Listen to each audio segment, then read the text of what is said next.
So normalize adding what we call lime to the feeds. Now lime is very important when it comes to the shell formation of the egg. So look at this. This is the white slime that I'm using. So look at that. Let's just open this. So I managed to get the dark one, which is a bit cheap. It's way cheaper compared to the white one, where they both serve the same function. So if you get either of them, you are good to go. So this is important for the formation of the stronger shell for the egg. This is what the major companies use in the feeder formulation. So this is what they add. Oh, okay. So this is what they add to their feeds. And just take that out. So it's a powdery, and you can see it has some shiny flakes within it. I'm not sure what that is, but it's just shiny. When the chickens are done feeding, they leave a very, these are shiny particles. I don't know if it's salt or I don't know what crystals are. Those the crystals? Okay, maybe. So I don't know what those are, but I don't think you can see it clearly in the camera. Let me just, okay. So it's not very visible at this particular time, but it's white. It's white. This is the lime that I'm currently using. Now it's very expensive. These ones are very expensive compared to the black one that I use now. It's costs around 2,000 shillings. That is for a 50 kg bag like this. As small as it looks, guys, it's a 50 kg bag.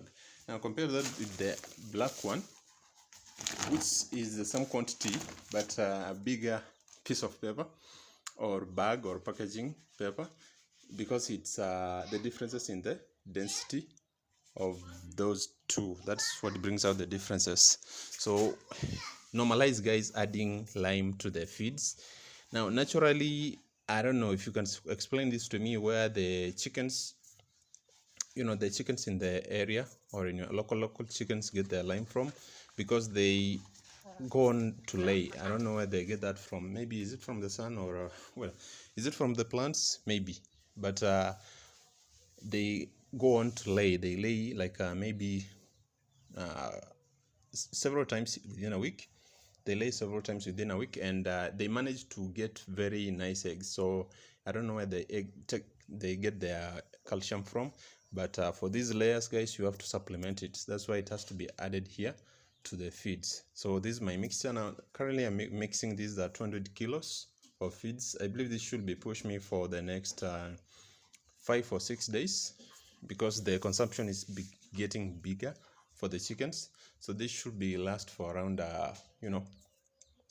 if I'm lucky, 6 days, at most 6 days at most. So just to go through what exactly I have, this is a clear picture of it. So we have the lime, which is, these are the quantities that you need. Now if you're seeing the dark stuff and the black stuff, the white and dark stuff, I've actually mixed the two limes, because I bought the two at the same time. I was hoping that there will be maybe a similarity in the pricing, but it turns out that the white one is very expensive. I don't know why it's very expensive. So but the black one is actually half the price of the white one or the crystalline one. So just to go through that, I have 18 kilos of that, a combination of the two. I have 18 kilos of lime. To add to that, I have 90 kilos of maize. As you can see, this is maize. All of it is maize. Not very clear. Okay, yeah, maize. And then apart from maize, I also have some, the brown thing you're seeing here is actually the wheat bran. This is the wheat bran. It's already been mixed with maize, part of it. So wheat bran, you can see, so brown.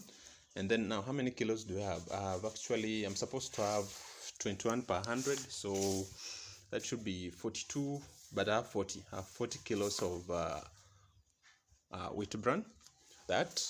And then, so I've said 18 kilos of lime, 40 kilos of wheat bran, and then 90 kilos of maize, crushed maize. It's been crushed. As you can see, it's been crushed into particularly smaller pieces, which the chickens can swallow easily. That helps in the mixing of the feeds. instead of using the bigger size of maize. So it has been crushed like that. And then we have what you call these are sardines.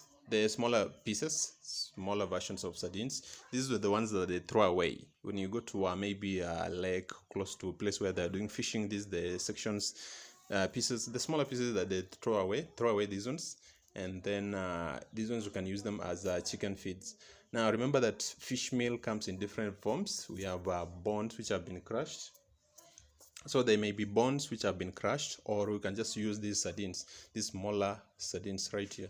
So instead of if you can't find the larger pieces or the fish meal which has already been packaged, you can use these smaller sardines right here. So this is the one they use for chickens, or the ones that I'm using right now.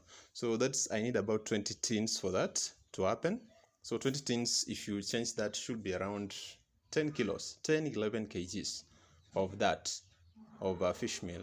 So that gives us around 100, close to 200 kilos of fish, of mixed feed right now. This is for layers, guys. So this is the mixture for making 200 kilos of these layer smash.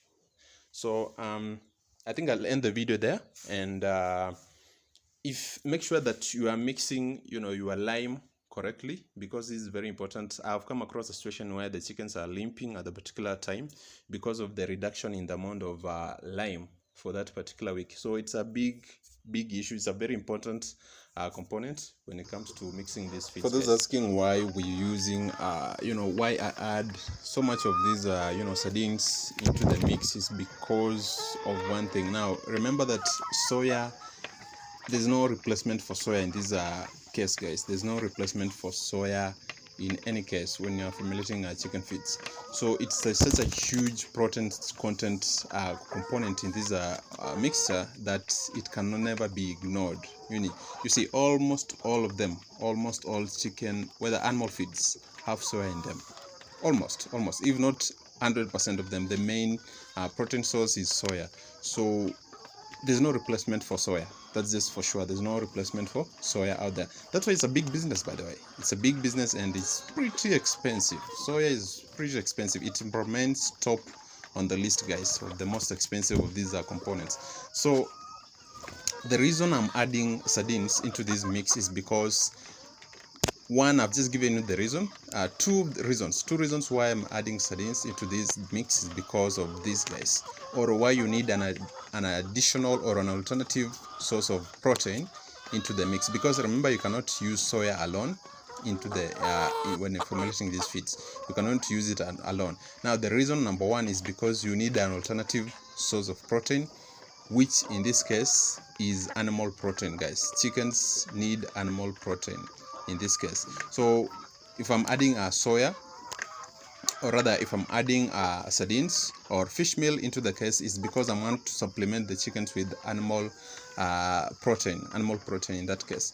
Now remember, I've just given you another reason, number two, why soya cannot be used alone, because of the expense, guys. It's pretty expensive when you compare to other products that are mixing into the feeds. So it is the most expensive, guys. So remember, if I added 10 kilos of fish meal into this, what if I remove the 10 kilos and then I replaced it with 10 kgs of soya? Now the math will do, or the protein content will be okay, but remember that it's pretty expensive, and that 10 kilos costs a lot, way more than the cost of 10 kgs of fish meal. So that's the reason. Those are the two reasons why you need an alternative to these soya, guys. So remember that. And then if you are closer to maybe other sources of protein, like sunflower, and there are so many sources, cotton seed or cotton meal, all those, if you have accessibility to them, if you can access them easily, and so you can use that. You can replace them instead of using sardines or fish meal. In this case, you can replace that with maybe sunflower, depending on accessibility of those raw materials in your area. So those are the two reasons why we need an alternative source of protein.